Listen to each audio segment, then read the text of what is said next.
Boa noite, Okay. pessoal. Bem-vindos a mais uma reunião do Alternativas para Ela. E hoje a gente tem um convidado muito especial mesmo, que é McFin Lavier. Ele é um caso de reversão, tá? Um caso oficial de reversão, porque ele enviou todos os registros médicos dele para o Richard Badlack, da Universidade de Duke, tá? Então, era um caso oficial, foi constatado que ele realmente tinha ela e que ele reverteu os sintomas a ela. Ele tem uma história muito linda e ele vai compartilhar com a gente. E hoje eu tenho aqui também comigo meu amigo parceiro, assim, o Wilson, que tem me ajudado aí nas últimas reuniões, feito um trabalho maravilhoso ajudando nas traduções, tá? E ele vai me ajudar, né? Aqui, a Miriam também. Miriam, se você quiser também dar uma força, porque a Miriam também fala inglês. Aí quiser também dar uma força caso a gente esqueça de alguma coisa, né, Wilson? Sempre é bom, né, ter alguém ali lembrando a gente, né? Mas vamos conversar. McFin, seja muito bem-vindo. Welcome to this meeting with Brazilian people. And I think my first question is, when were you diagnosed? Wilson, please translate. All right. One second, my friend. After Tabitha says or you talk, I will just translate to the people very quickly, my friend. One second, please. Pessoal, a Tabitha só perguntou quando que ele descobriu o diagnóstico, como começou. Okay. I was diagnosed in my hometown of Northern California in 2006. That was the first diagnosis. I always say you got to have two, you got to have three. This is too serious to take one. So my second one was at the university in San Francisco at the San Francisco Medical Center.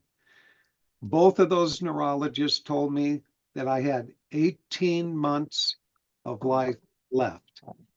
I don't understand why they can come up with that number, but they told me that I should get a feeding tube immediately, but I didn't have medical insurance.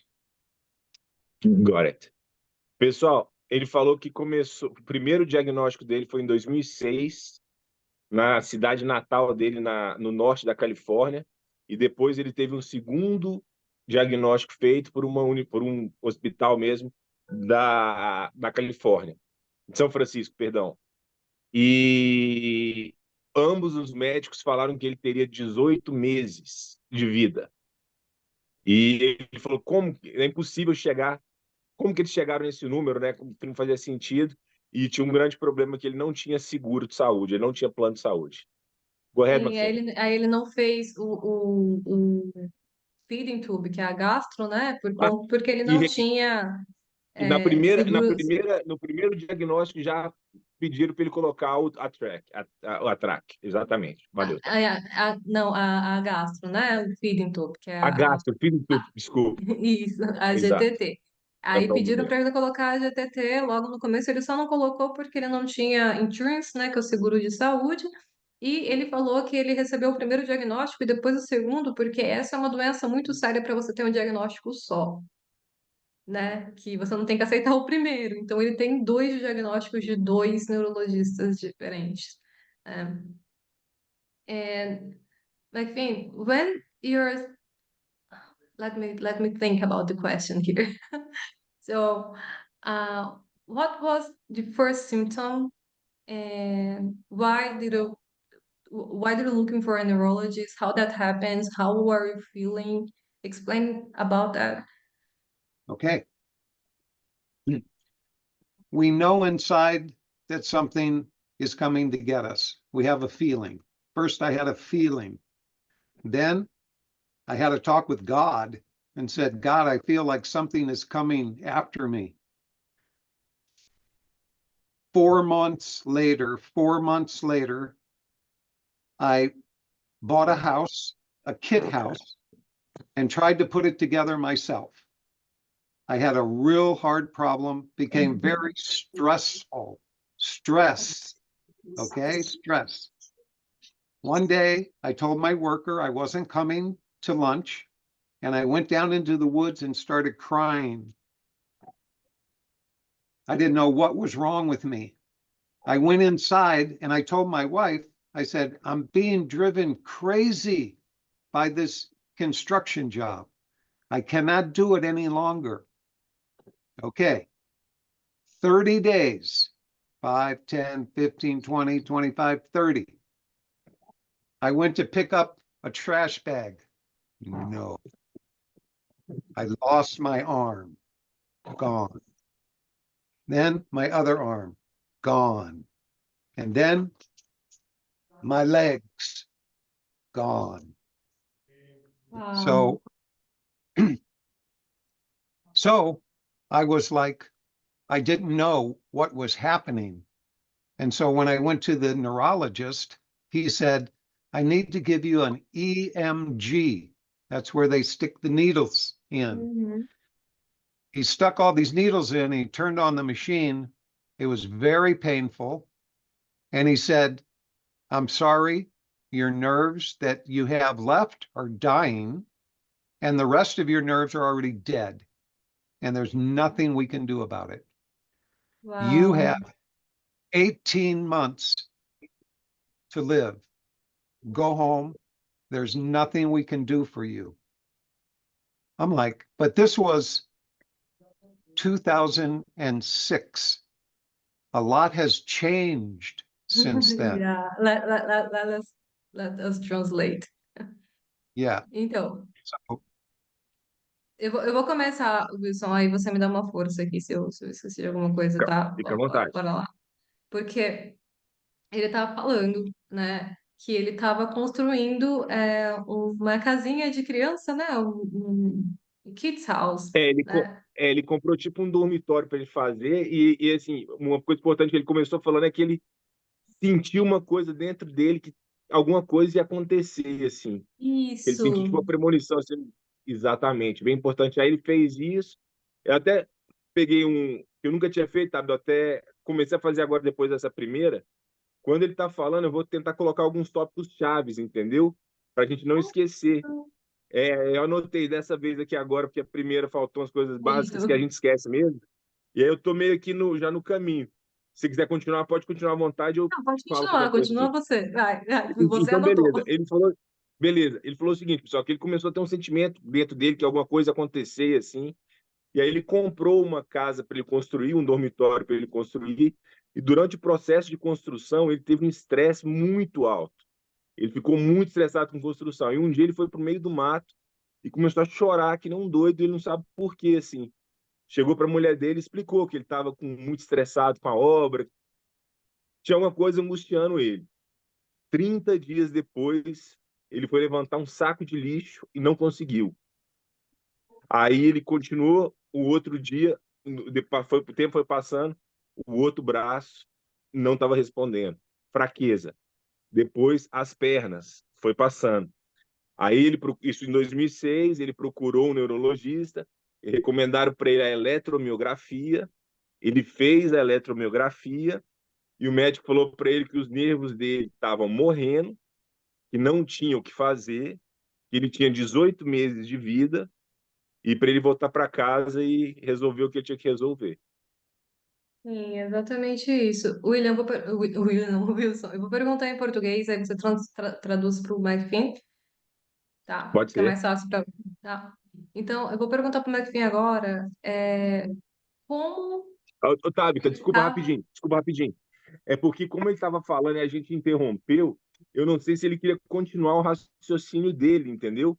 E a gente parou para poder traduzir.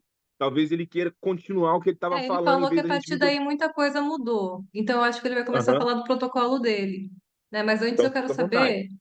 saber como que ele esteve no pior momento, assim, qual foi o ponto mais baixo, assim, que ele teve os piores sintomas, né? Porque é isso que a gente quer saber, né? Como que ele esteve e para ver como que ele tá agora, para a galera ter essa visão.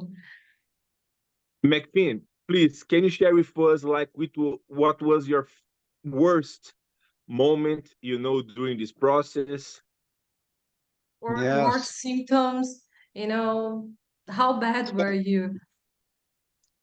So first, my right arm, first I lost my right hand, then my right arm, then my left arm, then my two legs, then I lost everything. The only thing I could move, I was totally paralyzed. I could move two fingers and my head. That was it. My body was totally frozen.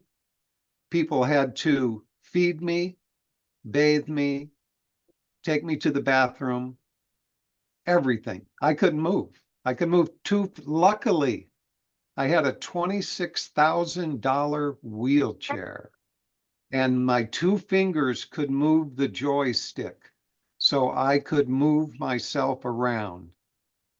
That was the worst because they told me, well, I told them, Okay, okay, let's translate that. I told them that I needed assisted suicide. I was so depressed. You actually said that you wanted Oh yeah, suicide. I planned it. I You had planned it. death. Oh yeah, I had death with dignity. When they felt that I had 6 months left to live, they would give me a plate and I would have to lick the pills off of the plate to kill myself. Now it's a little easier. Now my daughter's ALS patient just committed death with dignity, and he invited my daughter, his wife, his dog, and his nurse. And the nurse came and put the medicine into his feeding tube, but he had to press the button. Death with dignity Wow. is only that you have to do it to yourself. So when I went to the doctor and said, I'm done, I'm going to take my life, he said to me, McFinn, you're depressed. I want you to take these pills. So he gave me pills, antidepressants, Mhm. sleeping pills, and pain pills. Okay, I McFinn, took, we're going to translate for now. Otherwise, it's too much to remember. But then we continue because it's a really good story. Wilson, Beleza, eu pessoal. te Ele chamando falou de que William começou pelo com. costume, Wilson. É lógico, é sempre seu parceiro aí toda Will, vez. sim. Ele falou, pessoal, que começou com os braços, depois foram as pernas e depois foi tudo. Ele só conseguiu, chegou no pior momento dele, ele só mexia dois dedos e a cabeça, entendeu? Precisava de pessoal para dar comida para ele, para levar ele para o banheiro, para trocar roupa. Ele tinha uma cadeira de rodas de US$ 26.000 que ele conseguia mexer com ela com esses dois dedos que ainda tinham força, entendeu? E ele foi no médico e ele chegou num ponto tão difícil que ele pediu para ter uma morte assistida, um suicídio assistido, entendeu? E aí o médico falou para ele, você tá... Porque um dos pontos cruciais é que ele falou que ele tinha que lamber, repetindo, pessoal, isso era na época de 2006 que ele fala. Ele tinha que lamber, entendeu? O remédio no prato para poder tomar o remédio que ele tinha que tomar, entendeu? Isso era muito pesado para ele, assim, foi muito difícil para ele. E ele falou que ele só comentou também que o paciente de uma filha dele, entendeu? Ele pediu uma morte assistida e teve essa morte assistida, uma morte digna, assim, entendeu? Que Então eles todo chamam de mundo morte digna. participando. Convidou a filha do McFinn, convidou o pessoal, e ele mesmo é a pessoa que coloca um remédio na veia e ele que libera esse remédio para. Mas isso aí é besteira, pessoal. Vamos focar no bom. Pronto. Bom, você está comentando só, né, Wilson? Foi só um comentário que ele fez. Só estamos Mas falando, enfim, só estamos aí falando. Exatamente. aí o médico falou para ele que estava deprê, né? Logicamente, porque ele queria se matar, né? Porque estava difícil a vida.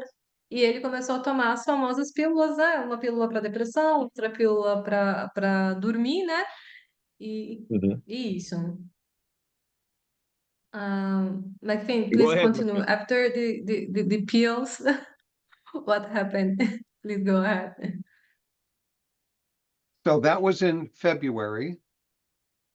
My good friend told me that there was a naturopathic doctor in town. And I said, this is serious. What is a naturopathic doctor? She said, McFinn, it's better than the doctors that you've been going to because they told you there was no hope.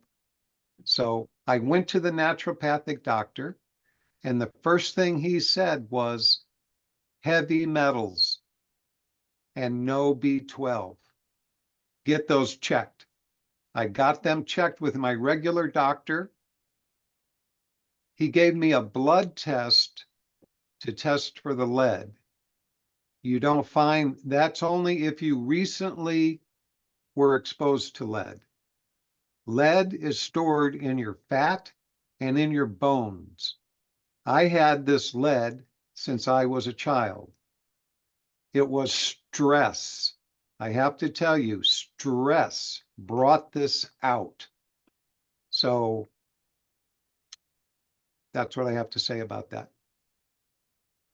Okay. Beleza, ele falou que foi em fevereiro que começou tudo isso que ele acabou de falar. E aí um amigo dele falou para ele ir no médico naturalista, entendeu? No médico mais natural, Então, médico integrativo naturopata, natural, né? por falar assim. E a primeira coisa que o médico falou foi exato, naturopata. E a primeira coisa que o médico falou foi para ele testar metais pesados e B12. E onde tem a questão do chumbo, né, que era importante, porque se instala na gordura e nos ossos. E aí ele falou que a última coisa que ele falou, tá? Você lembra? Você lembra a última coisa que ele falou? Que só o. Então, aí ele falou assim que na questão é que quando falaram que ele passar com o naturopata, ele falou, que isso, um naturopata? Como que o naturopata vai me ajudar, né? Aí o cara, amigo dele, falou, não, tenta, porque diferente dos outros médicos, o naturopata não vai falar que não tem esperança, ele vai tentar.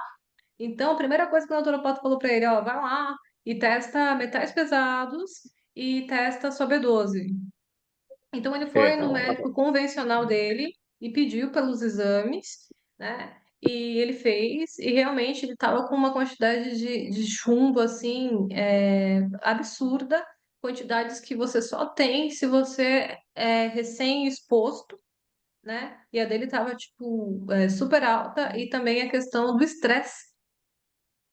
Exatamente. A última coisa, o principal é o estresse. O Eu tinha estresse esquecido. dele. Ele falou que o estresse para ele foi o fundamental que começou tudo. Exatamente. Então, o estresse. E beleza. Então, passou essa questão, né, do suicídio assistido, descobriu-se o chumbo e pergunta para ele, a partir do momento que ele descobriu que ele estava com essa quantidade de chumbo, que ele tinha essa deficiência de B12, quais foram as ações que ele tomou e o que que aconteceu a partir daí? McFinn, after you discovered about the lead problems, maybe the B12 problems as well, what did you do? How did you start to treat that?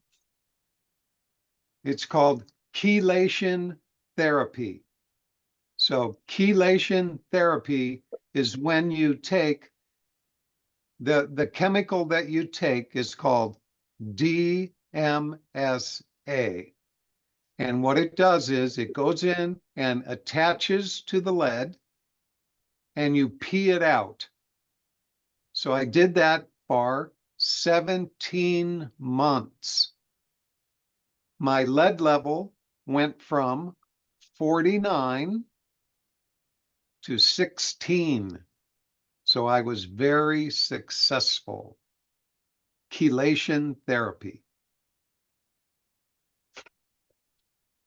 A primeira providência que ele tomou foi a chamada quelação, né? Que eu acredito que a gente fala no Brasil, é o chelation, que ele falou que é um remédio que se toma chamado DMSA, e esse remédio ele se junta ao chumbo. Ele fez esse tratamento durante 17 meses. e o nível de chumbo dele foi de 49 para 16. Foi um excelente resultado, entendeu? Foi um resultado muito sucesso, foi um grande sucesso. Go ahead, McFinn. Okay. Please. Okay. So chelation therapy is only one aspect of healing. You want to get the lead out, the heavy metals, because you want your body to be as powerful as it can be.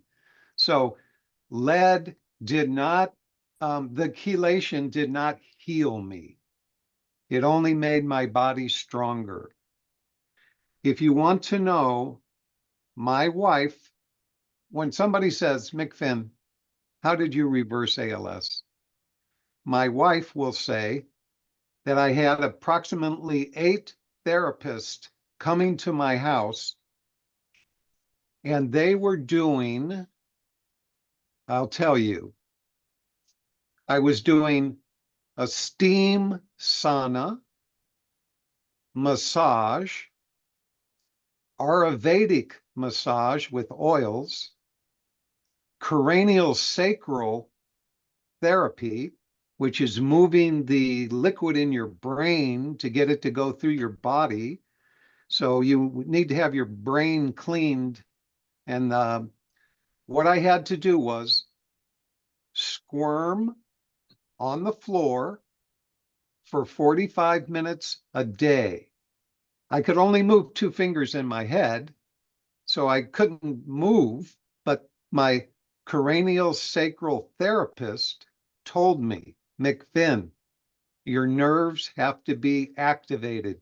You just sitting in the chair is not going to help your nerves. You have to make them think that they're working. So you have to be on the floor squirming. So I did. I put a chair across the room and I looked at it, and it took about 6 months for me to squirm over to that chair. But it was everyday exercise. The other thing was swimming in water. Just being in water, just floating in it, just being there. Very important. The other thing that's very important is they took me outside and they laid me on the ground so that I could be connected to the earth. Because isolation is what happens to you when you have ALS. Okay, that's Okay, enough, right? yes, Perfect. that's amazing. Let's translate that. We have Perfect. 3 people now translating, so we can do it.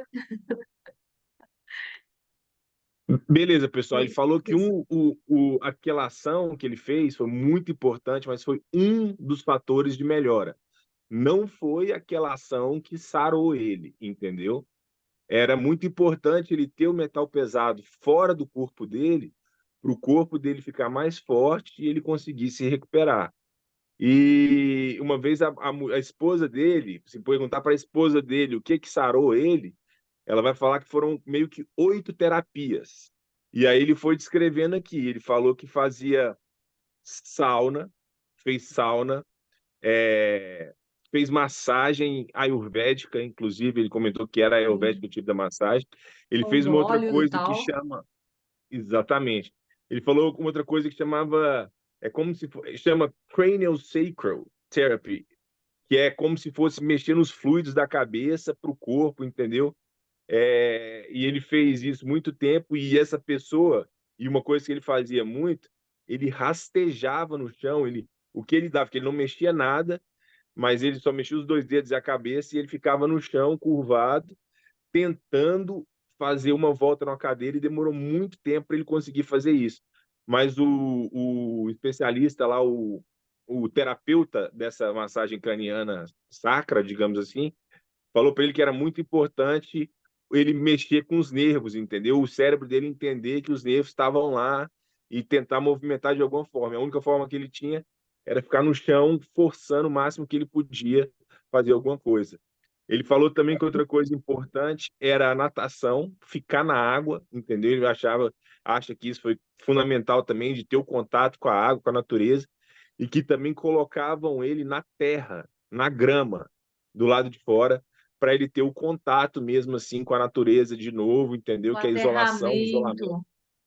Exatamente, inclusive o aterramento que a gente comenta. O Pode pedir aterramento, para ele. porque ele falou que uma coisa que acontece muito com pacientes de ela é que eles ficam isolados, né? Exato. Ficam fora, não saem mais, não têm mais contato com a terra, né? E ele falou que isso foi uma parte assim super importante do tratamento dele, né? Dele ficar. E eu acho que essa estimulação craniana sacral vai desde o crânio até o sacro, que é o último chakra, né? Porque, né? Ele fazia essas terapias ayurvédicas e tal, né? E que isso ajudou demais ele, assim, eu acho, eu acho incrível. Oh, like, yeah, go ahead. Okay, now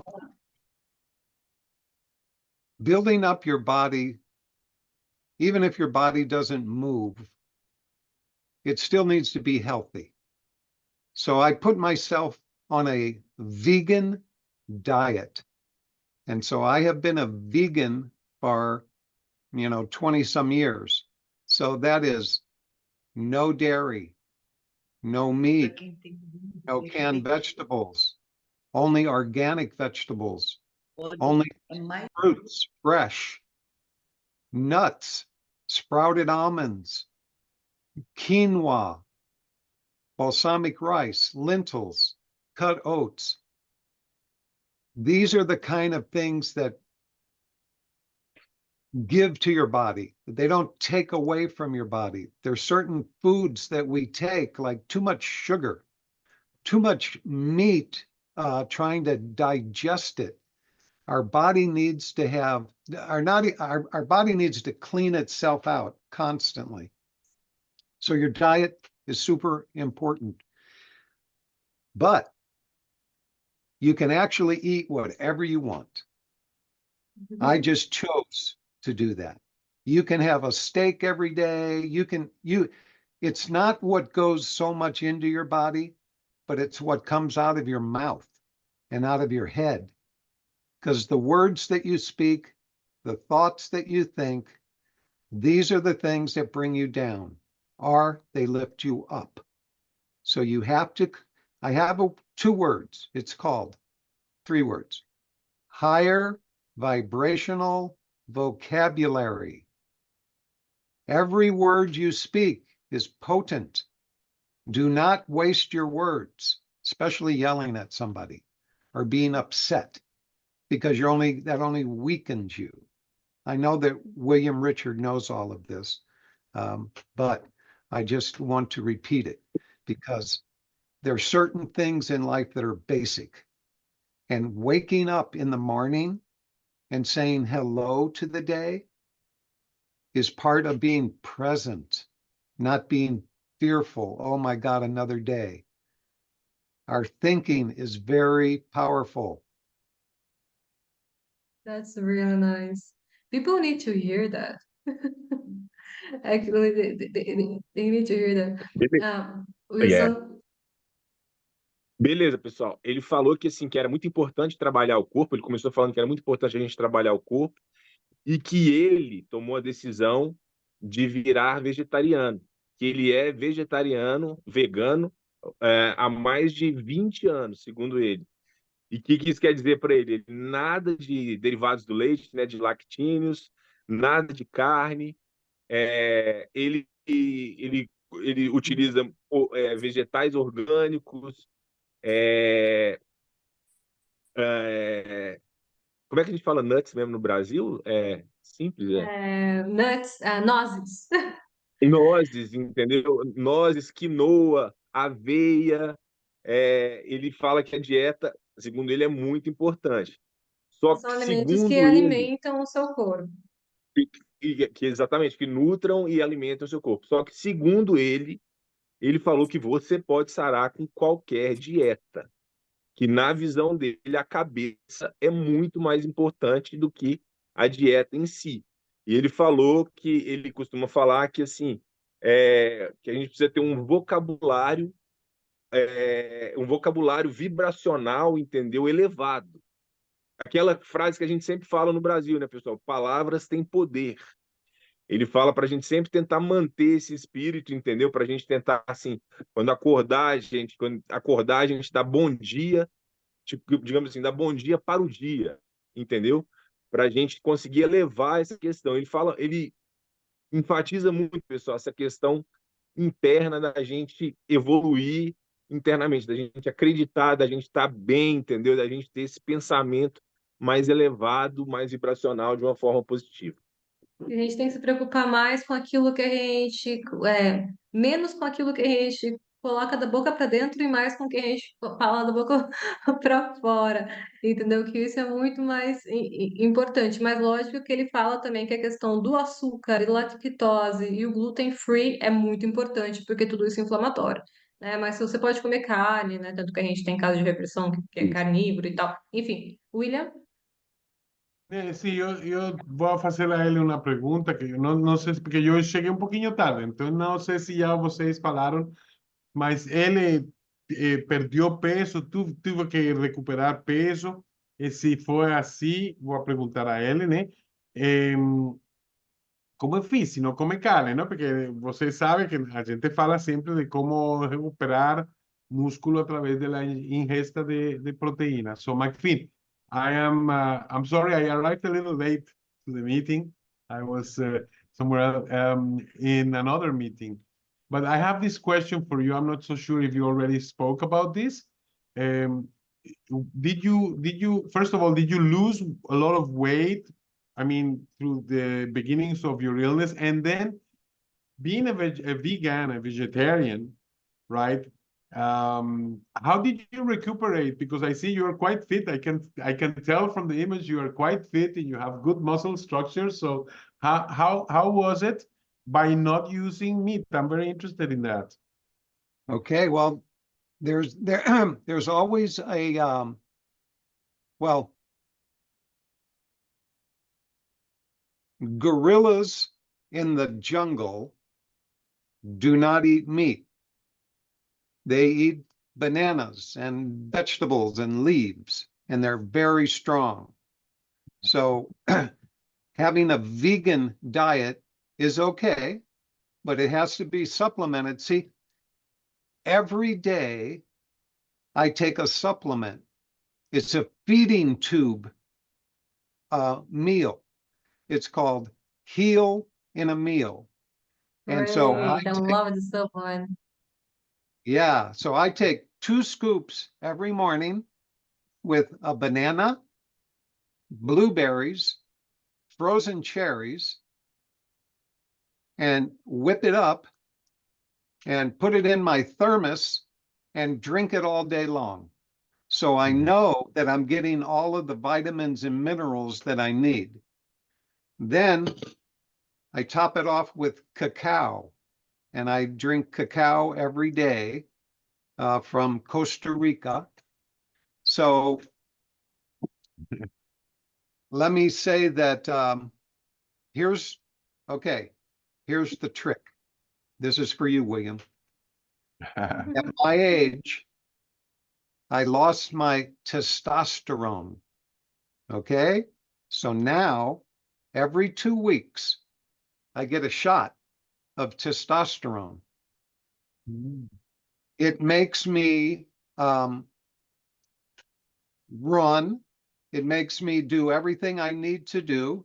It makes me very strong. And my naturopathic doctor told me that it was okay. He said, at your age, see, I am 73 years old. So getting up there.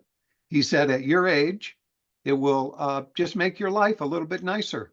And we'll just check your prostate gland every year. So Wow. I have been taking testosterone shots for 6 years, every 2 weeks. And I just every 2 weeks, because your testosterone level drops. If you don't have it, it drops every 2 weeks. So I'm grateful that I get that shot, and it really made my life, I hate to say it, but that a drug did it, but I'm very powerful. I can run up mountains. I'm a mountain climber now. I'm amazing. I can't believe how strong I am. So the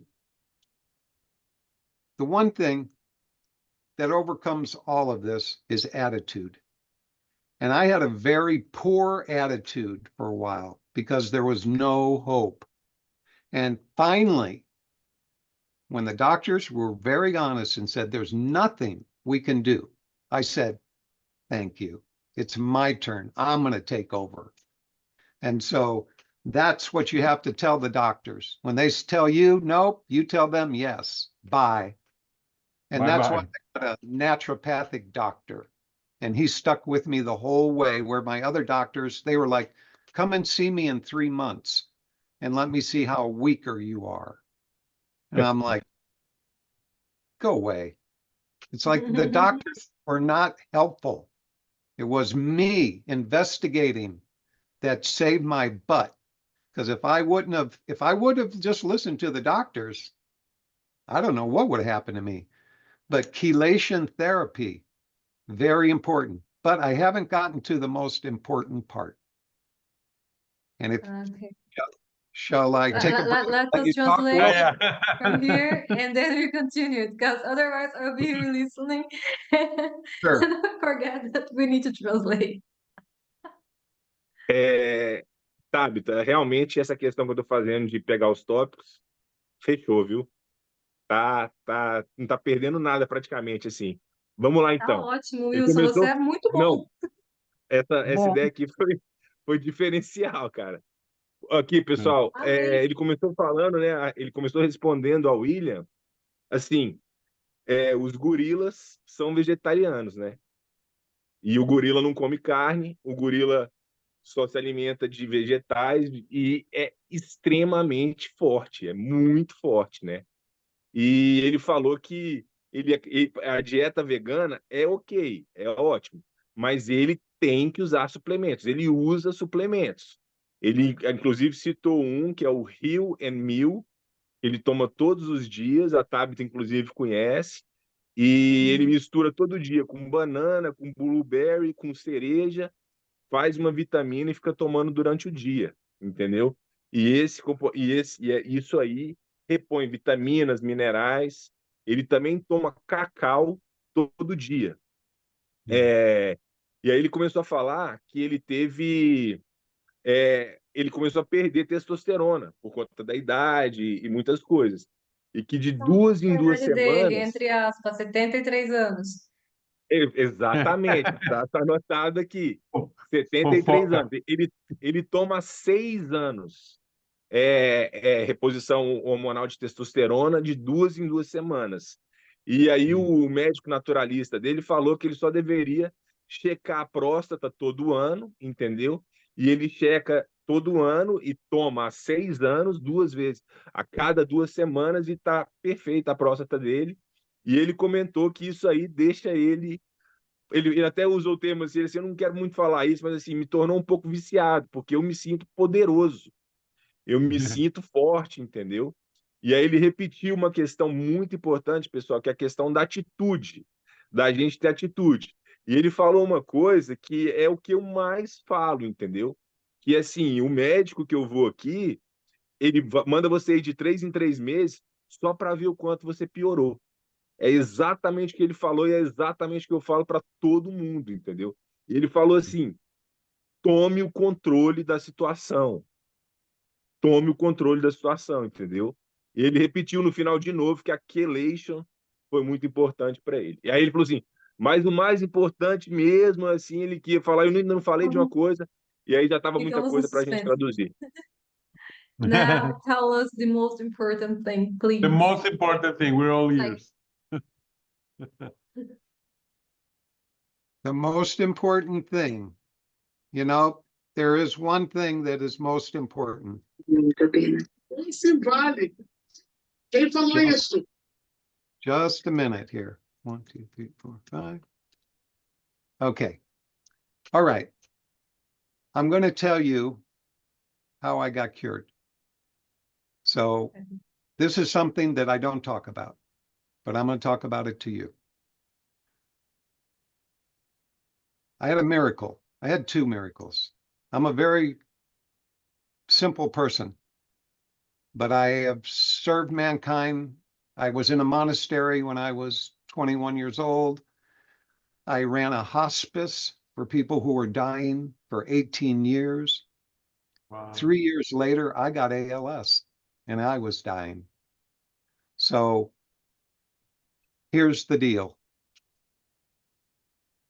You don't go looking for a spiritual healer. They find you if it's meant to be. So one day, my wife has a prayer circle and they meet 3 times a year, February, May, and October. 24 women and a few men put me in the middle of a prayer circle. When they were all notified by my wife that you need to come and help McFinn because he's dying. So they said their prayers, they sang their little song, and I said, "Thank you, everyone. Can you step back? I'm going to get out of my wheelchair." My arms were totally paralyzed in my lap. My arms raised up into the air and grabbed the side of the wheelchair, and I stood up. Everybody in the room mouths were open. My mouth was open because a voice came out of me. I didn't know that voice was coming out of me. I stood up. I held onto my wheelchair. I walked in a circle. I sat back down in my wheelchair. And within 5 minutes, I was totally paralyzed again. So what just happened? So anyway, after I lost, well, they took a picture. I have a picture of me with my hands up in the air that proved that my arms moved up into the air. How could they otherwise get there? And how could I stand up? So it depressed me so badly. This was in February. In March, when I went to the doctor, that's when I said, I need death with dignity. I don't understand this. I can't live with this anymore. I had a spiritual healing. It freaked me out. I don't know what's going on. I want out. Well, that's when he told me, McFinn, you're depressed and you need antidepressants and painkillers and sleeping pills.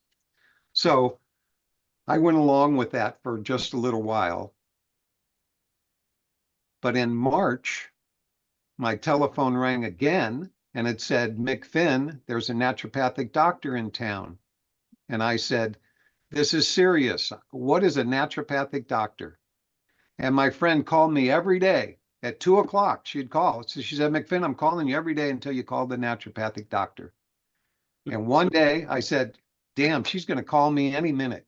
So I called up the doctor. He talked to me for 20 minutes. He said, McFinn, bring your medical records in. Let's just check and see. And when I went into him, he said, McFinn, I'm going to be your detective. I'm going to go through everything you got, and we're going to really see what we could do. And he's the one who came up with the chelation therapy. Chelation therapy was okay. I'm sure it helped me. But in May, my telephone rang again. And on the other end of the telephone was my friend Sebastian. And he said, McFinn, I sponsored a native Filipino healer from the Philippines to come to our town to give healing. Would you like a healing? I said, I recently had a healing and it made me so depressed because I got out of my wheelchair and then it disappeared. I said, I don't know. He said, McFinn, you should try this. I said, okay. So they go to this house. There was about 6 other people in the waiting room waiting for healing. When my turn came, they wheeled me in my wheelchair, and the Filipino gentleman, his name was Romy, he said, I have sacred coconut oil. Can I give you a massage? I said, sure. So these two men picked me up out of my wheelchair. They laid me on this table. The gentleman gave me the massage. And then he says, okay, McFinn, I'm going to raise your right arm up in the air, and you're going to say the Lord's Prayer with me. And so he raised my arm up in the air, and we started to say the Lord's Prayer. And he goes, McFinn, louder, louder. So I'm shouting the Lord's Prayer. We get done. He lays my arm down on the table. He stepped back about 3 feet, and he stares at me. And then he says, McFinn, get off the table and walk. And I'm like, turned my head over, and I said, I really, really, really wish I could do that, but I can't move. I can move 2 fingers in my head, but I can't move anything. He said, okay, just calm down. He stepped back a little bit more, and he said, McFinn, get off the table and walk. And I'm like, I really believe in you. I really want this to happen. I really, really, really want this to happen, but I can't move. He says, okay. He waited another moment, and he said, McFinn, get off the table and walk. Oh my God. This finger moved on the table, and then this one moved. These two were already alive. 3 fingers come alive. I'm like, what's happening? And I pushed myself up to a seated position. And I'm like freaking out. My wife is freaking. And he goes, get off the table and walk. I said, no, I can't get off the table. I'll fall on the floor. He says, these 2 men who put you up here will hold on. You will not fall. Get off the table. I lowered my foot down to the floor and could not believe that my big toe felt something. It was like, oh my God, I can feel the floor. I slip off the table, and he says, walk. I walked 5 steps. My wife said, you look like Frankenstein monster, McFinn. I said, well, honey, what am I doing? I'm walking. This is crazy. Oh my God, that's so amazing. And I go to the waiting room door, and I show myself to the people, and they're all like, and I'm like, and I go back, I sit in my wheelchair by myself. My wife rolls me out. I help get myself into the van. Within 10 minutes, driving in the car, in the van, I lose it all again. Then I start screaming, cussing, yelling. My poor wife is just tortured by me, being so Okay. upset. So done. I'm paralyzed. So we have those 2 miracles happening with you. Let us translate, because that's such a nice story. So the first one was before the naturopath, and the second one was after the naturopath, and your friend called this Philippine healer. Okay. So Okay. Wilson, we have a lot Beleza, pessoal. to translate. Ele falou o seguinte, cara, é cabuloso, galera. Louco, Ele falou né? assim, o mais importante eu vou te falar. Assim, eu vivi um milagre. Aí ele falou, na verdade, 2 milagres. Ele falou que ele falou assim que você não encontra um curador espiritual.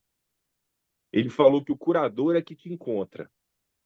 E aí ele estava, uma vez, fizeram um grupo muito grande para ele, que a esposa dele achou um pessoal, e botaram ele num círculo, entendeu?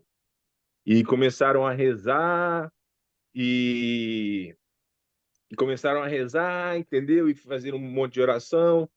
E aí ele, o McFinn, no meio, eles rezaram, cantaram, e no Chamaram meio eles do negócio. porque falaram que ele ia morrer, ele estava morrendo. Aí chamaram esse grupo de oração porque, tipo, ele já estava para morrer, assim. A intenção do grupo de Mas oração isso aí era foi, essa, né? exatamente, mas isso aí foi bem no No, começo, assim. gente, perdón, era un grupo que la mujer de él tenía que se encontraba 3 veces al año, ¿no?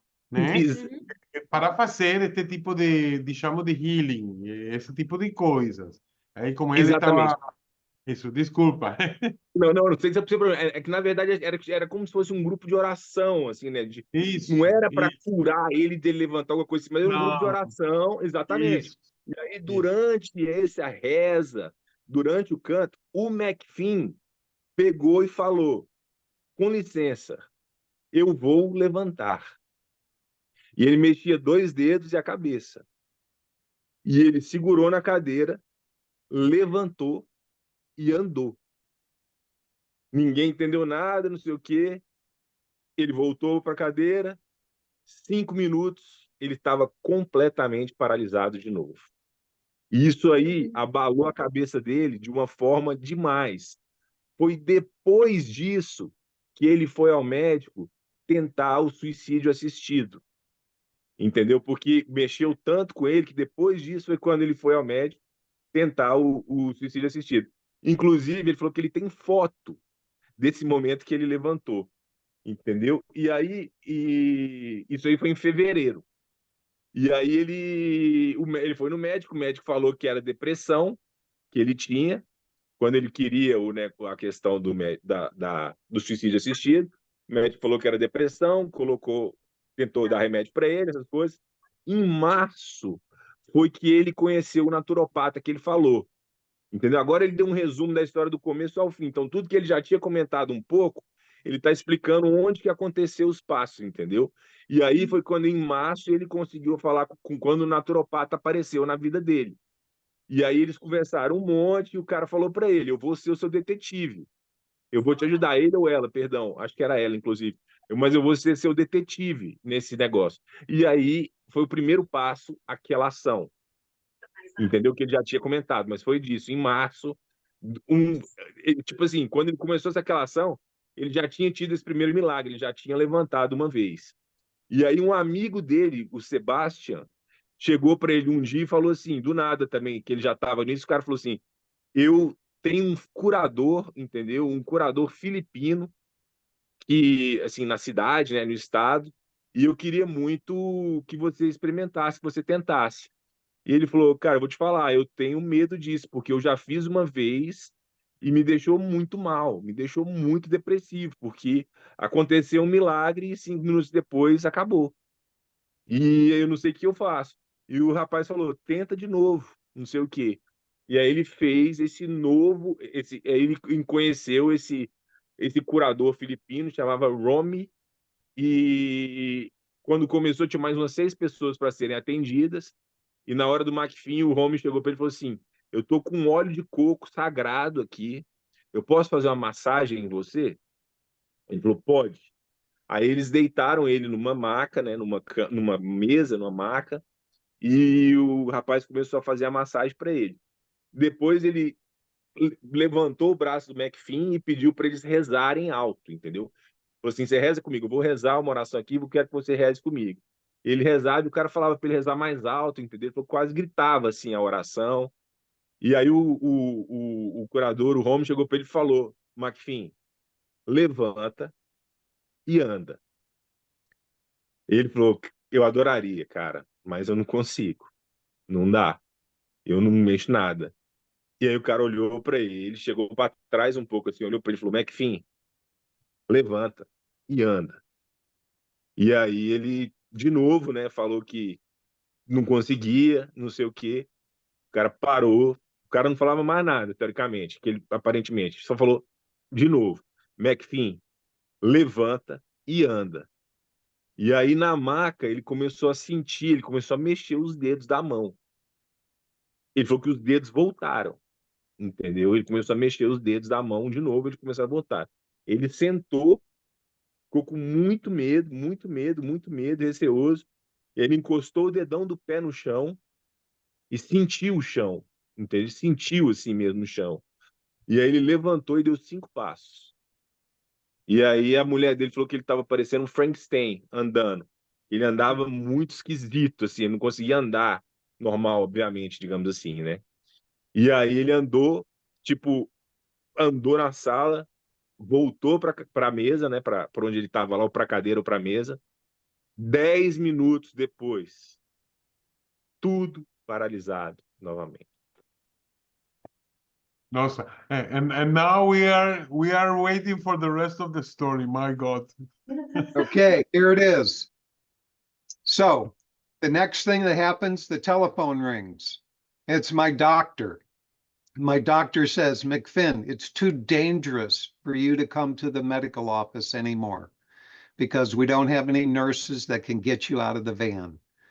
So I'm going to make house calls to you. So 10 days after Romy, the doctor comes to my house. He examines me. He said, McFinn, if you had anything, you don't have anything now. I said, I know, I don't have anything. He says, okay, I'll make my next appointment and then I'll come and visit you again. That was 10 days after Romy. 30 days after that day that the doctor came to visit me, I have a caretaker. He's a big guy. His name is Brett. Brett would pull me out of the wheelchair, put my feet on top of his feet, and walk me like an electric skeleton around my house. That day, he's walking me around my house. Well, I'm not moving, but my arm went like this. I said, Brett, my arm just moved. Brett, really? It moved. He said, okay, McFinn. I said, Brett, my arm moved. He's like, okay. Get this. Within 10 days after that day, they took me to town to a physical therapy establishment. And my hands were like hooks. So they laid me down and they said, we're going to put your hands on these hooks, on these springs, and we want you to pull. And so they put my hands and I could like shake a little bit. And they said, oh, that's good. That's good. Well, that was the start. It took another 18 months of physical therapy to get me to give away my wheelchair. So Wow. it took from June, when my caretaker was walking me, to the next May, when I was really feeling better, and then got pneumonia, and then got really sick and had to go back in my wheelchair, but only for a very short time. And after that point, I was starting to move again. My people said, McFinn, how are you doing? I went, look what I can do. So that to me was like, what? Hello.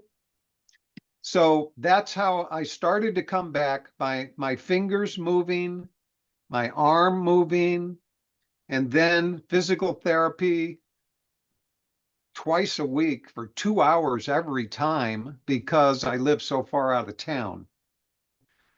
Okay, so you better talk that one out. Translate. Ok. Pois é, pessoal, depois que aconteceu tudo isso, né, ele ficou totalmente paralisado de novo.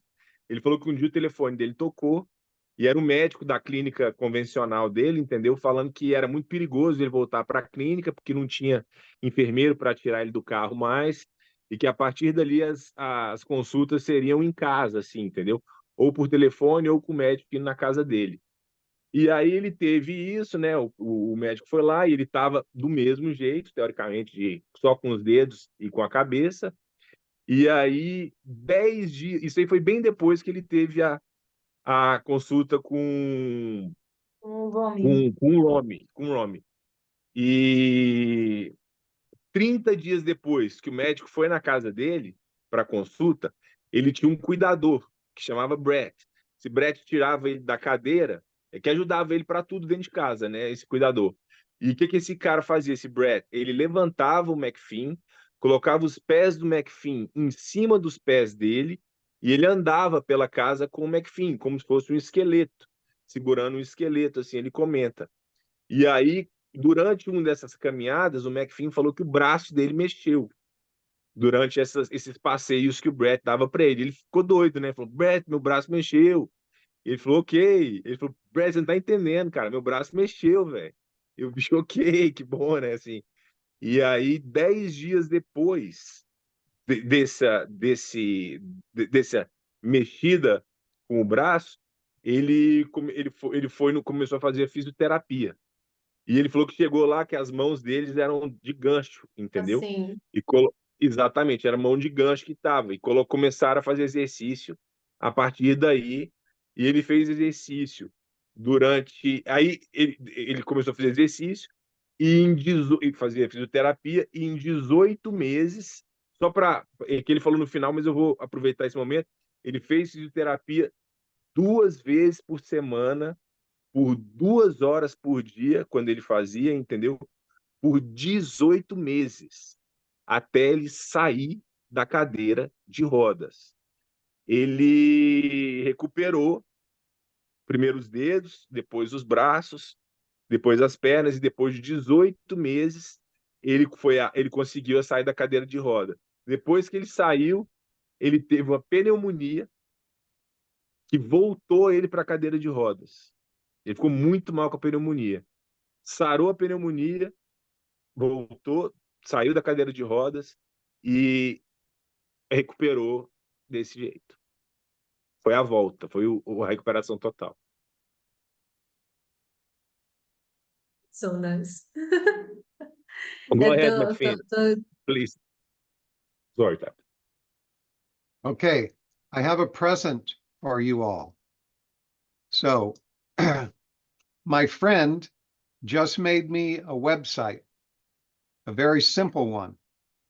And after he got done, the website was a little deceiving because after we all signed up and finished the project, they said, now we want $50 a year to be sure that your website is secure.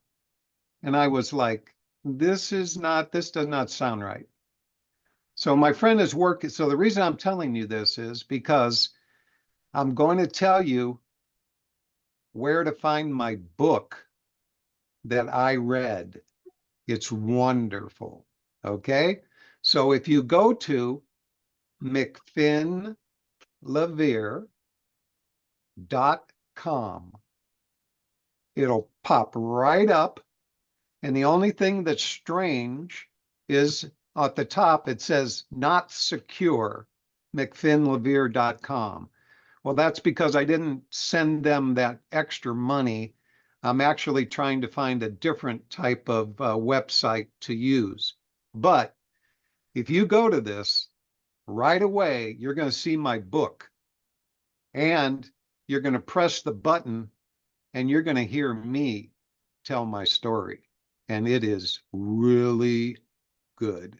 Can't tell you how proud I am. What I did was I took a picture of 20 of my ALS friends and I put it up on the wall and I talked to them for 2 hours and 55 minutes.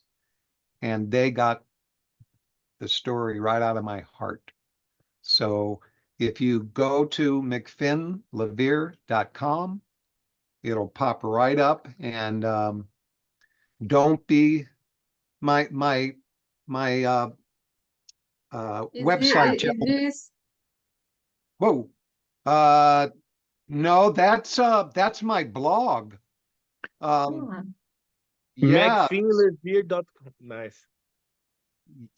yeah, okay, let me try to find McFinnLevere.com. yeah, McFinnLevere.com.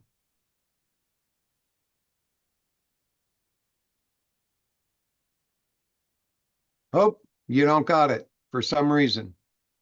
Yeah, I No, couldn't it's it's not safe. Yeah, okay, good. So yeah, that's the problem. So I have my book in another place, and that is well, this is basically my book, but it's not me reading it. but it has all of the stories there. The only difference is if you went to everythingals.org/videos, then you would see all of the videos of my organization, and you'll have to scroll down, keep scrolling until you see me. And I am standing on top of a mountain with my hand up in the air, and the other picture is me in my wheelchair with my little dog sitting on my lap. So it shows what happened to me. So you'll find it at everythingals.org/videos, and then keep scrolling down. Beleza, pessoal. Ele falou que ele tinha um presente pra gente, né? Que era um site que ele tinha finalizado com a ajuda de um pessoal. E estava tudo bem, assim, na hora de fazer e de organizar o site com as coisas. E aí, depois que acabou tudo e estava pronto, o pessoal começou a querer cobrar $50 por ano para a segurança do site. E aí o McFin falou que achava que naquilo não era certo e não pagou. E lá nesse site você encontra o livro dele, que ele fala que é um livro maravilhoso, entendeu? Onde ele conta toda a história dele do começo ao fim em detalhes. Começo ao fim não, né? Do começo até um momento em detalhes, assim. E aí ele comentou que quando você entra no site, aparece que não é seguro. E a razão disso é porque ele não quis pagar esses $50. Mas que você consegue acessar, a gente até tem que ver depois se alguém consegue aí, eu vou tentar por aqui também, mas que você consegue achar, você só clica no livro dele em cima e você vai ouvir ele contando a história dele inteira em inglês, obviamente, né? E assim, mas ele conta a história inteira. Ele falou como ele fez isso, ele juntou tipo 20 amigos, assim, sabe? Em reuniões, e ele contava a história dele para os amigos deles, assim, para os amigos dele em detalhes, entendeu? Então, assim, a perspectiva é como se fosse a nossa conversa, mas extremamente detalhada, assim mesmo. E ele falou que tem muito orgulho do livro dele, né? Mas que se a gente não conseguir achar a história dele aí também, a gente pode encontrar mais vídeos dele falando sobre a reversão, falando sobre esse caso no Everything ALS, né? Slash, que é o tracinho embaixo, vídeos. E aí quando você entra lá, você vai baixando lá até você ver a cara dele, que ele está em cima da montanha com a mão direita levantada. E aí você pode clicar no vídeo e achar mais vídeos sobre ele. Fica à vontade aí, Tabitha e William. Então, não, eu queria saber assim um pouquinho mais de I want... detalhes. Sim. Não, Não, desculpa. eu queria saber um pouquinho mais de detalhes que eu acho que o pessoal vai perguntar se a respiração e a fala dele foram afetadas em algum ponto, né? O pessoal, né, tem essa curiosidade. Mas, Please, McFinn. Desculpa, William, você falou alguma coisa? não, vai. Please, McFinn, people want to know if you can share, please, if at any moment during this process you had any difficulty of breathing or speaking or anything else. No, the only thing I could speak, and but I couldn't move anything but two fingers in my head, so I was paralyzed. Does that answer the question? Yes. Did you have any difficulty of breathing or no? Oh. Not at all. No breathing. No. Ok. Ok. Ele falava, as únicas coisas que teoricamente não foram afetadas foram os dois dedos, a cabeça, quando ele teve no pior momento, e ele não teve problema de fala e de respiração.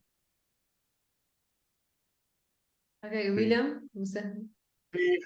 Eu tenho ou uma pergunta, não sei, porque eu acho uma história de verdade comovente, maravilhosa. Aí foram esses dois milagres, essas duas situações que ele viveu, que o levaram inclusive à depressão, né? da primeira vez. E eu quero perguntar a ele que acha que aconteceu aí verdadeiramente, que se foi alguma coisa que mudou dentro dele, que se foi o seu modo de ver ou de olhar de olhar as coisas e, enfim, eu quero saber um pouquinho mais se você está de acordo, porque eu acho que é uma história de verdade, eh, não sei, super comovente, não? So, McFinn, I want to ask you, I want to go back now briefly, if I may, to the two miracles, right? I mean, this is a very moving story, you know, it has moved me deeply. And you know, I mean, the first miracle, you know, it gave it to you and it took it away. And you felt horrible. And I could feel you feeling horrible like that, up to the point that you wanted to take your own life, or at least go, right? And Yes. then the second one happens, right? And then you go back practically again to being paralyzed until something starts like going on. So my question to you is like, what do you think happened there? I mean, what do you what happens? What triggered inside of you? What was it? I mean, I really would like to know if it's possible. Okay. I don't know. That's the truth. Now, let's get to exactly just what happened, because how can, believe me, I have never seen anybody get up out of a wheelchair who's been paralyzed. To me, that's why I'm only telling you this story and it's in my book, but I don't go around telling people, you got to pray to God to be healed. No, Okay. I never, no, no, no, no, no. What I feel is, I got to be truthful here. I am a servant of a higher power. The higher power has been using me most of my life to deal with people who are dying. For me, I had to almost die. I had to be told that you're dying. There's no hope. You're going to die. For me to come out of that situation made me feel like, and it's in my book, why did the higher power want to do this to me? And it wanted to do it to me to show everyone that there is a higher power and it can be contacted and it is real. I mean, hello. Yeah. So yeah, for me to understand what happened, it's such a mystery to me. And that's why I don't go around with a big sign saying, God is alive, pray, you will be healed. No, I don't. Every one of us is an individual going through this disease for a personal reason. And that personal reason is where you grew up, or if your family has a gene that was passed on to you. Because ALS is either you got it from a family member because of genes, or you got it from the environment, which most people do. That's the reason that most military veterans have the highest amount of ALS, and it's why our United States government understands what's going on, so they give them tremendous amount of money, revamp their home for them, get them a van. The military feels very guilty, because why would all of those people in the military get ALS? So what I want to, can I share my screen? Yes.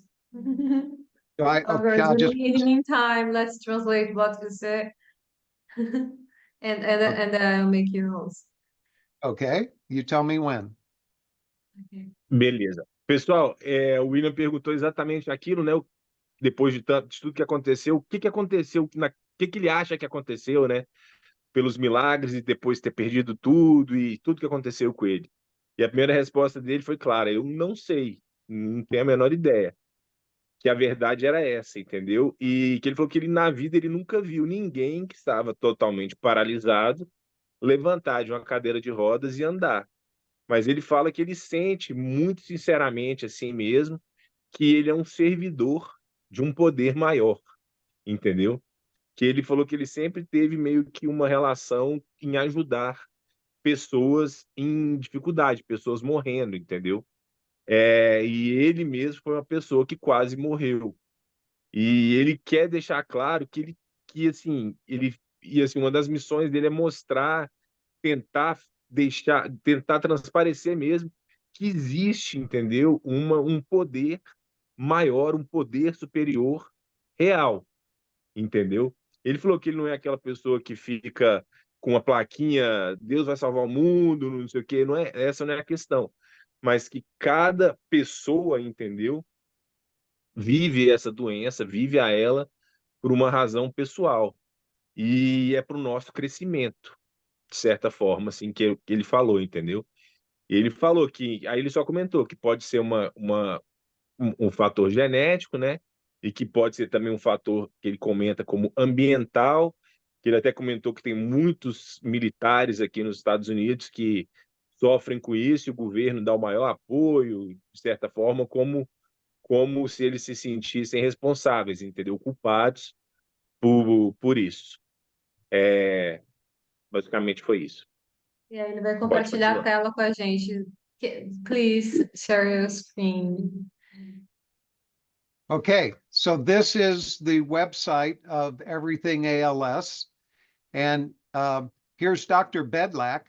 I am his 42nd ALS reversal. This is the ALS doctor who's the greatest ALS doctor I could ever think of. So there he is. And next to him is me. And so something's going to happen.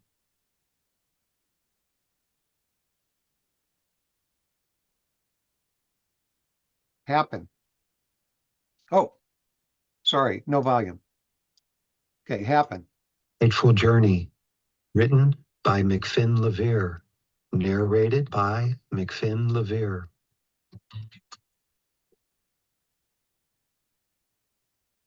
Ele mostrou isso, This is the pessoal. story of what it Pode. feels like to be given 18 months to prepare for your death. No hope for a cure, just a slow withering away of my body. I am 70 and have been holding inside me a longing to share my ALS story for 15 years. Okay, I'm going to stop it right there so you all can. So if you go to Everything ALS /videos, there it is, everythingals.org/videos. And you have to go through about 7 reloads because there's a certain amount of them and then it says load more. So if you load more, load up to 7 and you will come to me. And that's what it'll look like. So there you got it, a free book of McFinn's journey. Okay, stop share. There you go. All right, folks. Beleza, pessoal. Ele só mostrou o website lá do Everything KOS. Não é barrinha embaixo que eu tinha falado, é barra. Slash é barra, eu viajei aqui. É barra vídeos. E aí você acha o vídeo dele, onde ele conta a história inteira. Ele é o 42º caso confirmado de reversão pelo famoso, né, entre nós, Dr. Bedlack, que estuda os casos de reversão. E nesse site aí você pode ouvir o livro dele inteiro, entendeu? Escrito e narrado por ele. Ele conta toda a história. Ele começa exatamente falando que recebeu 18 meses de vida e aí ele vai se aprofundar em tudo que a gente ouviu hoje.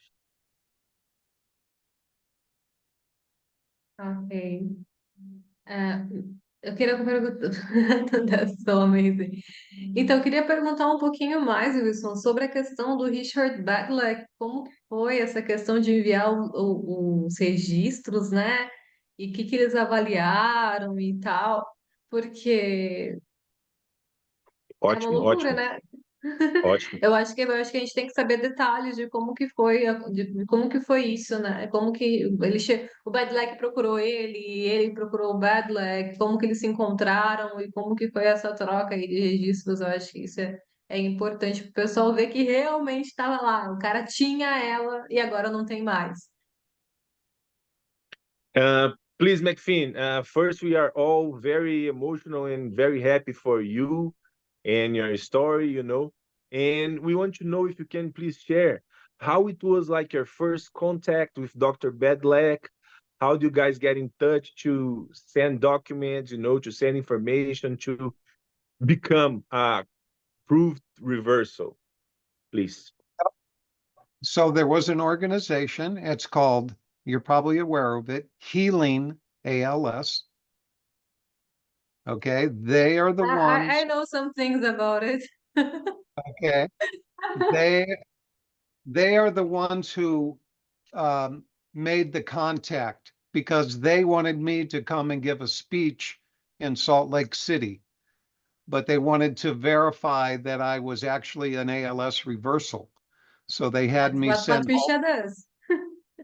yeah, so all my records went to Dr. Bedlack, and after he looked at him, he said, McFinn, you're amazing. So Um, yeah. And so now I'm in 4 research programs at Duke University. And within 1.5 hours of my death, they want my brain and my spinal cord.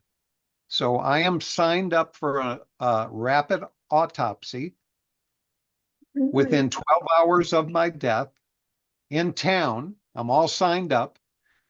They told my wife said, I don't want your body back. They have to cremate you. So I said, my wife want my body back. You have to cremate me. And they said, no, we're sorry. We're not going to cremate you, but your wife can have you cremated. And she doesn't have to see you after we take your brain and they can cremate you. And I'm like, okay, I to guess that's talk how to have, I think, you know, during the dinner, like, okay, let's take out your brain. Let's burn you after that. Oh my gosh. I'm I'm all in. I'm So you 73 have and you have appointments even when your dad might be like 1 hour and a half after that you have an appointment. It's amazing. yeah, thank you. I'm I just want to help. It's like, Yeah, Amazing, even amazing. that. well, to the very end, because you know what? There is no end. There is no end. That's so It- nice. Okay. Pessoal, É, Wilson, vamos traduzir. pessoal, o Wilson precisa traduzir essa parte, né? Que foi muito agora, boa, né? agora. Então, tudo Já vá, começou, Wiz, já vá. Miriam. tudo começou, né? A relação entre ele e o Bedlack, tudo começou através da organização Healing ALS. Aquela que a Tabata faz parte, que tem os 47 passos, entendeu? Eles foram os responsáveis pela conexão entre ele e o Bedlack. Eles mandaram os exames todos e depois o Bedlack falou para ele, McFinn, você é incrível, você é demais, entendeu? Que a E Patrícia ele faz chamou o parte. McFinn para dar uma palestra, né? E, E ela, e a o Patrícia pessoal da queria ter Um Healing certeza. evento, o pessoal do Healing tiene un ALS sempre evento, conversa antes. tiene un evento que eles fazem, creo já han feito 3 vezes, né? 3, 4 vezes. ¿No? Todos los años en Salt Lake City y se reúnen y hablan de todas las cosas, todas las novedades, todas las cosas novas que acontecem aí. Eles pediram a McFinn de falar, não? De falar, Exato. aí realmente conectaram com Richard Bedlack. Eu quero falar uma coisa breve. Não, Deixa eu só finalizar o que ele traduziu, Ah, sim, rapidão. desculpa, Sem sim. problema, sem problema. E ele falou também que ele faz parte de 4 estudos da Universidade de Duke, de onde o Badlack é o doutor responsável lá, né? Inclusive, ele tem um contrato de assim que ele morrer, em poucas horas depois, eles vão pegar o cérebro e a espinha, a coluna inteira do McFean para estudo, entendeu? E aí ele até brincou falando que a mulher dele, né, falou: "Pois é, mas eu não quero seu corpo de volta, não. Manda eles cremarem por lá." E aí o pessoal da universidade falou: "Não, não, a gente tem que devolver o corpo. Se a mulher quiser cremar, faz que aí ela crema, mas a gente não pode." E aí ele falou, né, que realmente ele só quer ajudar e falou que ele vai ajudar até o fim. Aí ele falou: "Sabe por quê? Porque não existe o fim." Não existe o fim. Aí eu brinquei com ele e falei, nossa, que conversa legal para se ter no jantar, né? Tipo, o que que a gente vai fazer com o seu corpo depois que te arrancarem o seu cérebro? Aí eu ainda falei que mesmo depois de morto, ele ainda tem compromissos, porque tem que ser 1 hora e meia depois que ele morrer, até a hora. Então, tipo, vai morrer e tem um compromisso de mandar o cérebro dele, né? E é, spinal cord. Como que fala isso em português, meu Deus? A espinha, né, a coluna mesmo, o Sim, é a coluna, né? Então tem que mandar. é a espinha, a Tá. coluna inteira. Espinha dorsal. Espinha dorsal, Coluna, isso. É a espina medula. dorsal. There's one William, question from Yeah, Andre, and I yeah, yeah, want to, yes, we okay, are going yes. to read the questions, but okay. William wants to say No, something. yeah, no, but it's, I'm sorry, I'm most of the time jumping ahead of everybody and myself included. But I think it's quite important to say, to clear something out about one question, but in general, I think it's what everybody thinks. And yo siempre estoy adelantándome a todos y a mí mismo, pues, cuando quiero. Eu quero falar uma coisa muito breve, que uma pessoa que falou aqui, de que os médicos sempre falam quando tem um caso de reversão é que é um diagnóstico errado.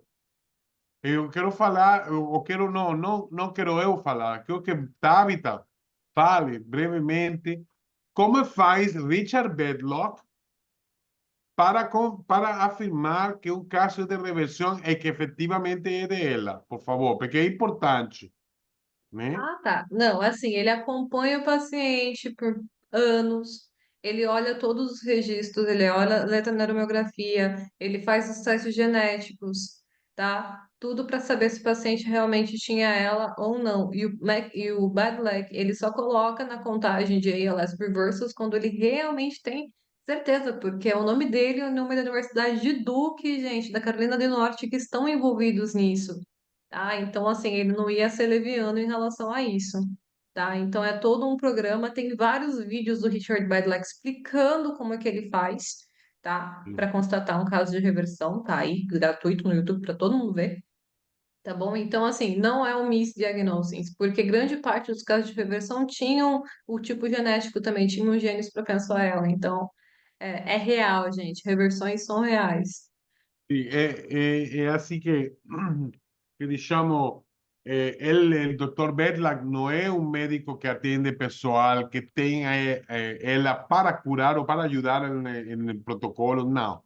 Él somente pesquisa sobre el proceso de una persona que tenga confirmado ela, como fiz,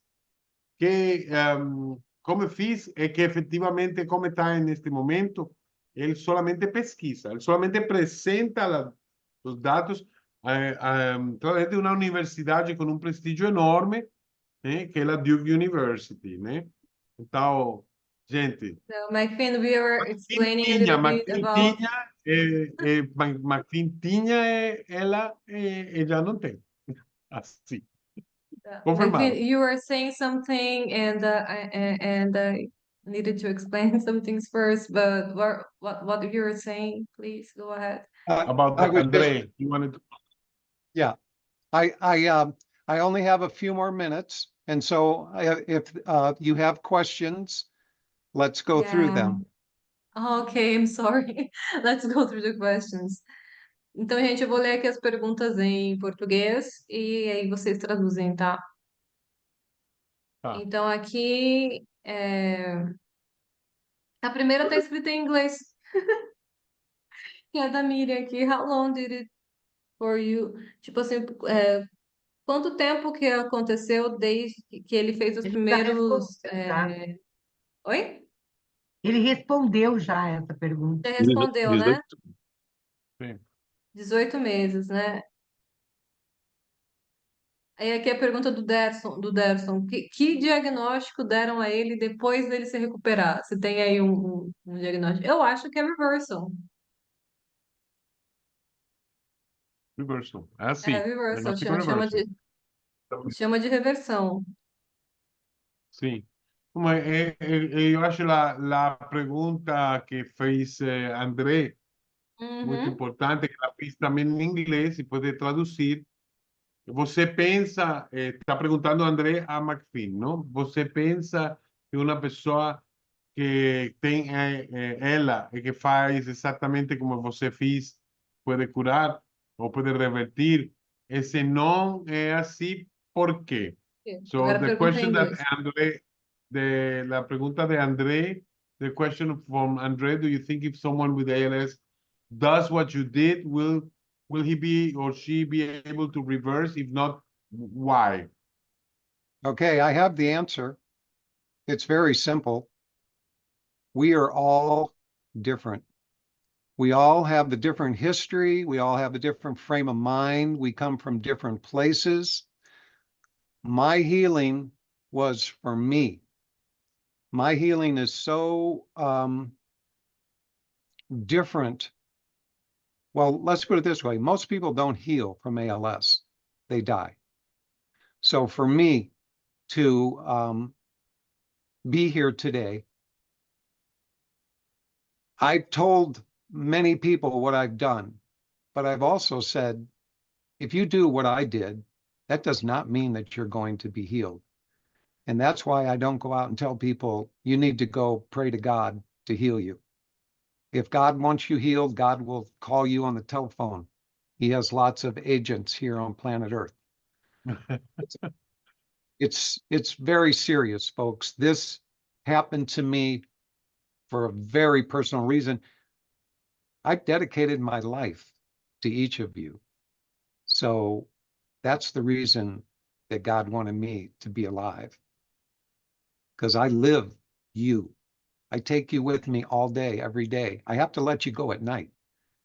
But when I wake up in the morning, it's like, okay, what can I do today? Who can I write a letter to? Who can I Wow. answer? Telephone call. It's this is my life. And that's why the supreme being wanted to save my ass and tell me to get to work. And so Wow. I'm working it. And that's why I'm here with you folks today. There is nothing in my life more important than my wife and you. So You're going to make me cry. yeah, Because, sometimes I feel that every day when I wake up, I think, how can I help someone today? How can I tell people they can heal? How can I tell them not give it up? Let's do it. Like, try something, change your diet, clean your body, believe if someone did, you can do that every day in my life. That's what I think when I wake up. That's the first thing that I think when I wake up, the last thing that I think when I go to my bed. So I feel you. I know. and thank you, Andre, for asking that question. Because if not, because that's a big one, and I can't answer it. That's because each one of us are sacred beings on a journey, and we have lessons to learn, and we are given different illnesses to check us out. Check us Are out. we? Yeah. You said it, I think you said it wonderfully when you said a couple of moments ago, healing is a personal thing. Not is. not only body, but everything that we are and we are not. And we are in this Now let's healing process. translate that. Lot. Yeah. So I want to leave you with one last thought. Okay. You do not want to go on a blind date when you leave your body. So start tapping, knocking at the door, and talking to that being inside of you. because when you die, you're going to meet that being. It's going to be you. Now, let's put it this way. I don't know anything. I'm only telling you what I believe. And I believe that this being inside of me, I talk to it constantly, and it talks back to me. So I am living proof. I have to just 1 minute.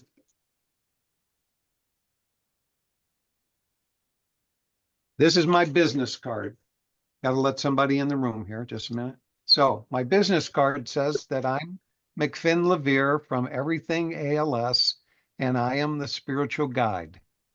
On the back of my card, it says, we are more than we seem. Never give up hope. If you do, email me. Okay, McFinn LaVere at everythingals.org. Send me an email, folks. I'm yours and you're mine. So we're in Thank this you. together. It's just how it is. And if we don't take each other's hand, if any of you are feeling a little bit better, you better turn around and offer your hand to the person in back of you. That's your job. Okay? Very good. I'm going to be checking on you. Maravilhoso. Okay, folks, I got to go be with my wife now. And Ricardo, hi out there, Ricardo. Thank you for coming. Ricardo, você quer falar alguma coisa antes? Yeah. Eu quero só dizer uma coisa pro McFin aí, que a hora eu não conhecia, a hora que eu entrei, eu peguei o final da palavra dele e me passou. Quando tem pessoas que você olha e não transmite uma energia boa, e tem pessoas que, quando eu olhei para ele, eu falei assim: uau, que incrível! Tem um anjo falando para nós. Foi o sentimento que me correu naquele momento, sabe? Muito obrigado. Eu não consegui assistir tudo, mas assim, tenho certeza que é o anjo que está à nossa frente aí agora. Obrigada, Ricardo. McFinn, Ricardo just said to you, my friend, that he said thank you a lot, you know, and he said that, you know, because he had to come a little bit late today, he had another important thing. But when he looked at you, you know, that sometimes when you look at someone, you like feel the vibe, you know? And he said that the first time he looked at you, it was like an angel, man. Ricardo, we are brothers from another mother, and we are here to serve everyone. So remember, never give up hope. David, Please thank make you, me David. host again before I leave. Because you're the host, and we're going to translate the last things you said.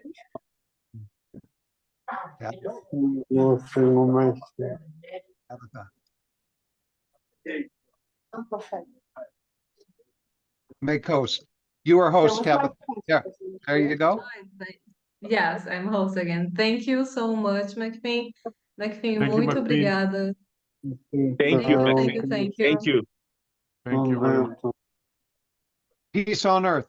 Good night, everybody. Good night. Good night. Thank you. This was very special. It was I'm very much. Thank you. very much. Ótimo. We'll do this again. Yes. Yeah, Marion. please, let's do that again. Okay. Every other Deal. month. All right. Bye, folks. Vai.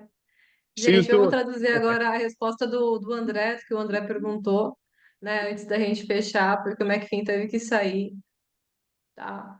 Mas, gente, vamos traduzir, traduzam aqui, vocês que anotaram, que o Wilson se tornou, tipo, o melhor tradutor da vida. Foi diferencial esse negócio, porque senão é impossível. A pessoa, ela empolga, ela não vai parar Pois o é. raciocínio. É difícil demais, entendeu? E assim, pegar todos os detalhes, se não colocar palavras-chave assim. Mas então, respondendo o que ele falou da pergunta do André, né? Ele falou no final, mas eu vou falar no começo. Ele agradeceu pela pergunta, André, e falou o seguinte, né? Que todos nós somos diferentes, né? Que a gente veio de lugares diferentes, que a gente tem uma história diferente, entendeu? uma família, uma genética diferente, entendeu? E a cura que ele teve foi dele, entendeu? Nada pode garantir, entendeu? Que o que ele fez, os passos que ele fez, vai curar ninguém de maneira nenhuma, entendeu? Ele falou que a maioria das pessoas tem dificuldade de reverter. Ele fala assim, né? Se for para você sarar, você vai sarar. Você vai meio que receber uma ligação de Deus de alguma forma e vai sarar. E para a gente, como eu já tinha falado antes, é para a gente tomar o controle da situação. Eu repito isso fora de contexto, porque faz sentido demais em tudo que ele já tinha falado. E ele falou que mais importante, que nada mais importante, e que ele falou que nada é mais importante para ele do que a esposa dele e a gente, entendeu? Que está nessa dificuldade. E ele falou que se qualquer pessoa melhorar, tem obrigação de ajudar outros a melhorarem. É isso aí, é a função da vida dele. Ele vive para isso. Gente, ele é super acessível. Vocês podem mandar e-mail para ele, vocês podem chamar ele. Quando eu chamei ele para fazer essa entrevista, ele, tipo, não questionou. Não, ok, vai ser um prazer, entendeu? A vida dele é Ele essa. falou, Ele tem o Everything ALS, entendeu? Que é a organização que ele trabalha, e ele vai ajudar até depois de morto, que ele vai doar o cérebro dele para a faculdade, gente. Isso é ele falou uma ótimo. coisa muito importante para a gente não deixar, entendeu? Assim, para a gente não deixar quando a gente morrer, para que depois que a gente morrer, a gente ter tipo um encontro às cegas, entendeu? Que ele fala que ele falou assim, para você sempre ficar batendo na porta. Para quando você morrer, você não tá, tipo assim, para você não ir para o encontro às cegas. Só que esse encontro às cegas que ele falou é com você mesmo, entendeu? Com o seu espiritual, com o seu desenvolvimento, assim. Então, para a gente sempre se preparando para isso, nesse aspecto, sempre conectar com nós mesmos e com o poder superior que ele sempre falou a si mesmo, que ele é a prova disso, que ele falou que ele era a prova disso, né? Aí ele pediu desculpa que ele tinha que pediu desculpa, agradeceu demais aí, falou que foi muito especial, falou que ele tinha que ir, que ele tinha um compromisso com a esposa, que a esposa estava esperando, uma coisa assim. E que ele vai fazer isso mais vezes, que a gente vai ter mais reunião com ele, ele falou. Cara, a reunião com ele é boa demais. É, foi notório, né, na empolgação, na alegria dele e tal. E é esse sentimento que a gente fala que às vezes é difícil ter, mas quando você consegue ver a doença, ver, não é a doença, é o estado que você se encontra com mais harmonização, eu acho que fica mais leve. E foi esse sentimento que, assim que eu entrei, vi um senhorzinho de barba branca, feliz, falando, alegre, tal, tal, tal. Eu falei assim, pô, esse cara é diferenciado. É demais. Ele é demais, gente. Eu adoro. E tá lá, gente. Reversão oficial, tá? Ô, Miriam, você. Tabita, Oi. deixa eu só comentar uma coisinha que eu acho que é fundamental, né? Que ficou muito claro com esse depoimento do McPhee, que acreditar, o acreditar que vai dar certo é o grande lance, né? É onde a gente tem que estar mesmo se apegando, porque não adianta você fazer o mesmo caminho que ele fez, ou de qualquer outro que fez a reversão, que você mesmo diz que cada um, e a gente vê nas lives, que cada um fez um caminho e que tem algumas coisas em comum. Mas o que é mais comum a todos é que eles acreditavam que aquilo ia dar certo. Sim. Aí é que tá.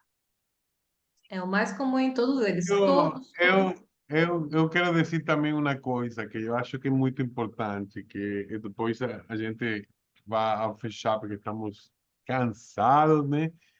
Um dia muito intenso para a gente, mas assim, é, eu vejo que as pessoas que têm uma doença, quando ficam aí somente perguntando, mas por que me aconteceu isso a mim? Por que isso, tá? Que com Tabita tantas vezes a gente fala, né? É, sim, quando você troca essa, não, você começa não somente para quê, sino porque tem que ter um motivo. Este cara queria morir, ele queria morir. Mas você imagina por um momentinho que ele efetivamente vai e morre, né? Aí a gente hoje não estava falando com ele. Aí a gente hoje não estava sendo inspirado por essa história maravilhosa. Não é assim? E quanta gente que ele toca todos os dias. Aí, gente, esse é um motivo suficiente, né? Mas não precisa ter revertido todos os sintomas e estar perfeito para fazer isso. E a mostra disso é pessoal como Wilson, que está fazendo tradução, ok? Isso ajuda a toda a gente. Como o Ricardo, que está sempre pesquisando, inagotável. Tantas pessoas aqui no grupo Miriam, que sempre está A apoiando. Tabita, né? Você. Eu não posso falar da Tabita, porque é normal que fale bem, é normal que fale Ah, bem dele. Mas é assim, todos vocês que estão fazendo alguma coisa pelo próximo, não necessariamente, porque eu conheço um senhor que se chama Pedro Teixeira. Ele não fica todos os dias falando com a gente que tem ela e assim, mas todas as pessoas que chegam aí à casa de Pedro Teixeira, todos que trabalham com ele, fisioterapeuta, da fono, é assim, todos recebem uma, como se pode falar, Tavi, ajuda, uma benção dele, um conhecimento que ele compartilha com eles, les ajuda a ser melhores pessoas, todos e cada um deles. Eu acho que cada um de nós, não somente as pessoas que estão doentes, porque todos de um modo, de um jeito ou de outro estamos doentes, né? Todos temos uma doença. É que por isso que estamos nesta experiência humana, para melhorar e para ajudar ao próximo. Assim que, se você tem a oportunidade, porque olha, alternativas para ela, e tudo isto que se está fazendo, a gente precisa de todos vocês, de todos os talentos que vocês têm, todos os talentos. Não é que você está aí, você sabe fazer alguma coisa, você sabe falar alguma coisa, você tem alguma história que é importante para os demais. Aí eu acho que esta inspiração com este cara McFeely, maravilhosa. Aunque a Demais. me fez chorar um pouquinho. É uma coisa incrível. Gente, boa noite a todos. Eu E, vou gente, apaixonar. eu vou parar a gravação aqui e Ricardo, fica um segundo, eu vou parar a gravação aqui. Cadê?